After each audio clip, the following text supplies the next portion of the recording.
and welcome to Tarmac. I'm Dave. I'm Matthew, and this bright blue SUV behind us is none other than the Skoda Kodiaq RS. That's right, it's the new model, basically the Kodiaq, which has been the game changer for Skoda,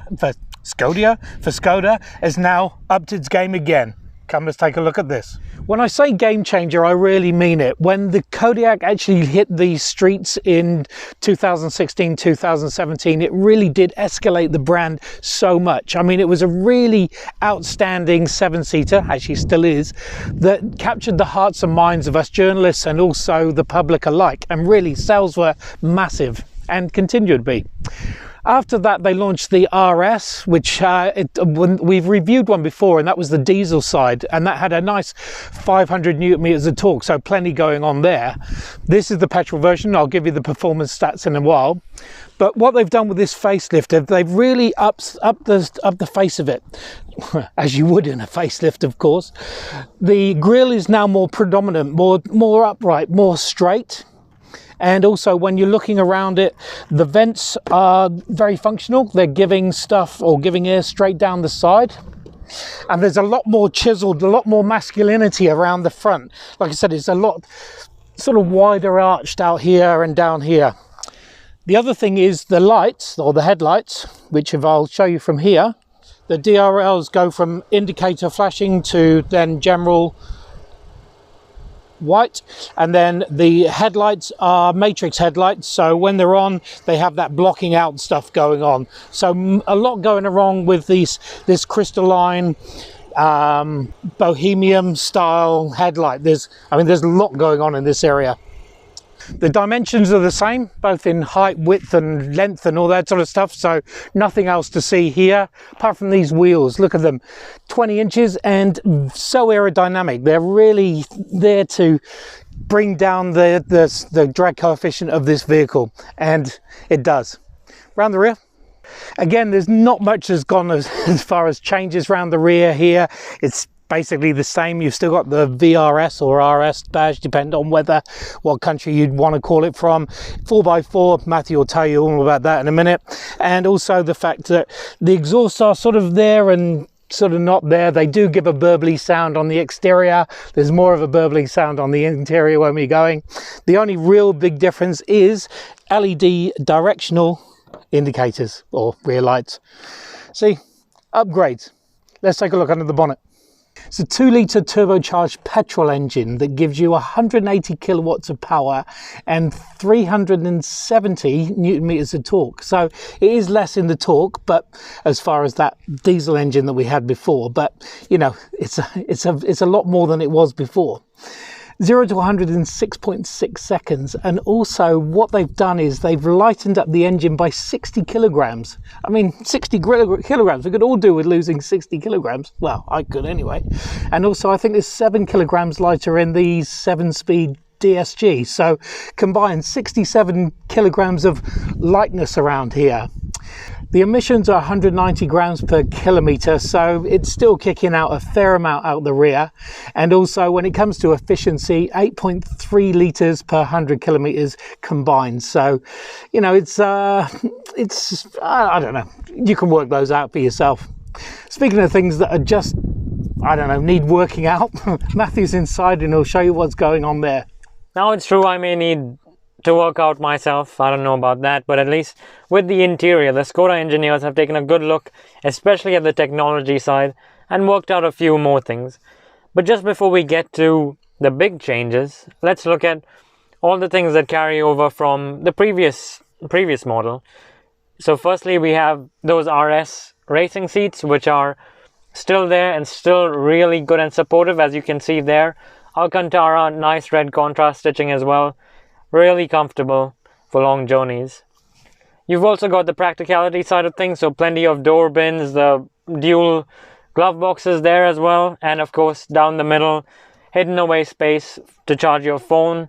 There's also an intelligent little slot here for your key. Oh, whoops, that's the wrong one. There we go, Skoda. And then of course all the other bits and bobs which make this a practical family car.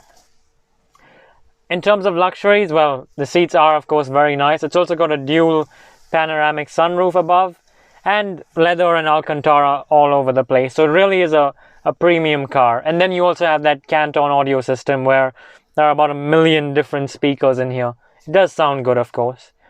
But really where the big changes are is in there. So let's cut to the chase and take a look. Now the screen has been updated. So firstly, it has that sort of option, a proximity sensor. So whenever you bring your hand close to it, it brings up a whole bunch of different menus and things. It's also got a smartphone style swipe down menu. Then it's got a second home screen as well, which is pretty cool. And that contains all of the shortcuts, including one of the biggest changes, which is the off-road mode. So you click into that and you get stuff like the approach angle, your geographical direction, your elevation. And then you can, of course, customize all of that with these settings here. So that's pretty cool too.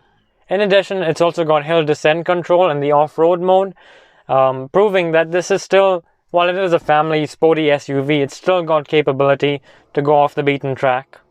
And lastly, of course, there's Apple CarPlay and Android Auto, as you'd expect in a car from Skoda. The other big change, of course, in the technology front is ahead of the driver. So let's go take a look at that. In front of this sporty flat bottom steering wheel is, of course, the biggest change with this Kodiaq RS is the fact that it now has a fully digital instrument cluster. This is the traditional setup at the moment, where you have the rev counter on the left and the speed on the right, of course. But you also have navigation in the middle, a screen that you can actually change by pressing a button on the steering wheel. So there you go. There's another option there. And then one more there. Plus this one too. So there's a few different layouts that you can get to really customize it to suit your style. And even the two different information gauges on the side, you can change those by flicking the wheel on here. So there's plenty of customization available. Obviously you want it in this mode with the speedometer in red in front of you and everything sort of angry, because it is a performance car at the end of the day. All this stuff is cool and, you know, very RS-like, but really the proof of the pudding is in the eating, or in this case, the driving. So let's take it for a proper RS style drive.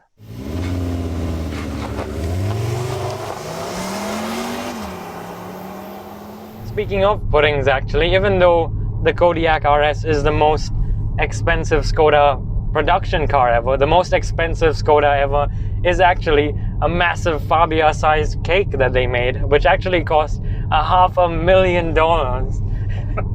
What's with you and pudding? Making me hungry now, actually. We should have had those donuts. I don't even know what to say to that. The big thing about this RS is just how fast it is.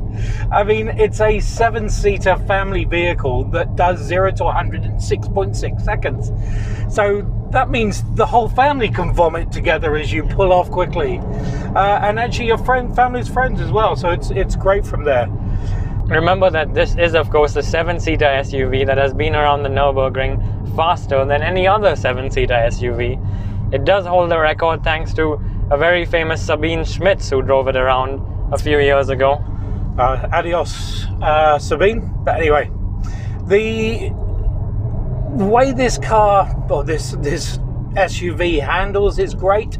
So it's you'd have to say sticking an RS badge on a 7-seater SUV is arguably sort of I don't know, adventurous, let's put it that way. But this seems to handle nice. It's got a lovely note about it, whether it's piped in or not. You can actually hear the exhaust note out the back. But it's got that sense of speed, that sense of, well, actually a big sense of speed because it is quite fast. But also it's got the sound of something more throaty, more animalistic, and just the way it hugs the road is just great. The chassis control is great, and sport makes it sporty. It has got, you know, Skoda's DCC system, or dynamic chassis control, which means that you can change between comfort and sport and also set it up individually as you want to. So right now we are in sport, which does make it just a little bit firmer, which helps going around corners and things so you don't swing about. But anyway, you wouldn't swing about at all because of those seats. I mean, just look at these bolsters. there's not much movement here at all. No, you're right. And it's comfortable too. So it's firm without making you feel sore or your kidneys ache as well, which is great. Visibility all round, nice big mirrors, big windscreen, plenty of glass around, and also, even though it's 4 meters and change back there, well, almost 5 meters back there, there is plenty of visibility up there.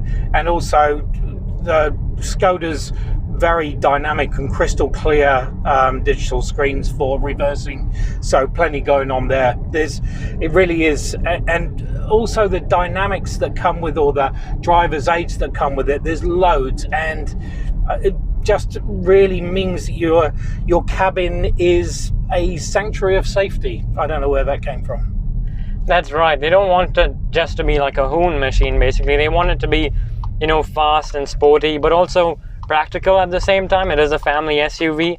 And then safety. That's definitely been top of mind with this car in terms of the lane keep assist and the various other, you know, driving assist that it does have, to make sure that you're always following the rules. It also downshifts when you're slowing down when you're in sport mode as well. There's kind of another sporty feel about it, which is great. It also being all-wheel drive, it will go off-road.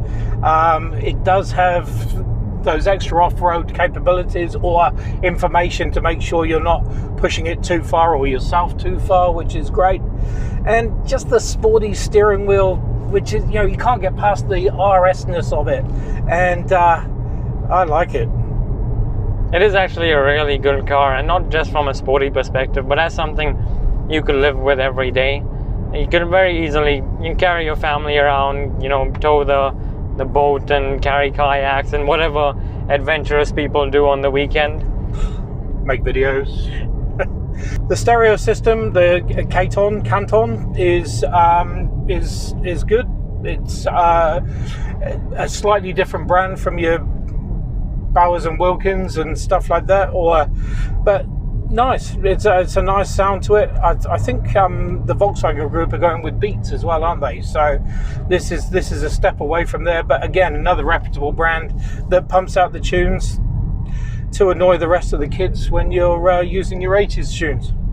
And of course, that exhaust burble also comes through the speakers, but it's not all fake. You can actually hear it from the outside, so there is some actual, you know, actual noise behind it, which is great. We like noise.